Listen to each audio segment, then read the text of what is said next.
राज्य सरकार को दोमुहा नीति पदारे पड़ी मद को नहीं कही कथा और काम फरक कर सरकार बोली कांग्रेस कटाक्ष कर सरकार युव विकास कथा कहते किंतु सेपटे 70 बंद पड़ा मद दुकान खोलिबा सहित मद तैयारी कारखाना खोलिबे बोली घोषणा करुछंती। यह अत्यंत दुर्भाग्यजनक बोली कहिसंती कांग्रेस विधायक पवित्र साउंटा। युव विकास कथा कहउछंती किंतु युव विरोधी काम करुछंती। स्कूल खोला जाउनी किंतु मद दुकान खोलुछि।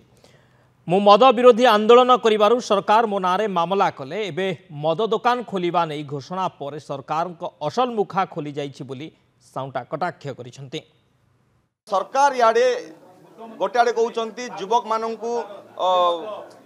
मानू निजुक्ति दि जाऊ से शिक्षा क्षेत्र में सुजोग दि जाऊ एभली मंतव्य दौरान गोटे आड़े आउ गोटे आड़े कहते 70टी मद दुकान खोल 3-4टी फैक्ट्री खोल माने से माने सरकार दिमुहा नीति को आपण माने स्पष्ट भाव में देखिपे। एठी डाक्तरखाना खोला जाऊ नहीं, एठी विद्यालय खोला जाऊ नहीं, एठी लोकंकर उन्नतिमूलक काम करा जाऊ नहीं किंतु मद दुकान खोला जाउची। 2 मास पूर्व मु मद विरोधी आंदोलन करती मो निर्वाचन मंडली रे मते आक्रोशमूलक भाव में जानी शुणी जिला प्रशासन एक्साइज विभाग पुलिस प्रशासन जिलार समस्ते मिलित भाव में चक्रांत करी मो समेत मो निर्वाचन मंडल 400 लोकों नाँ रे केस करदेले। तो सरकार आज से तांकर निजर असल चित्र देखै दैछंती एवं 70टी मद दुकान खोलुछंती। आसे गला पूजा ऑफर राज इलेक्ट्रॉनिक्स रे सबठु कम दाम रे पांतु आपनकर favourite electronics up to 47% discount सहित कैशबैक पांतु up to 20,000 rupees. Buy one get 3 offer free. TNC apply.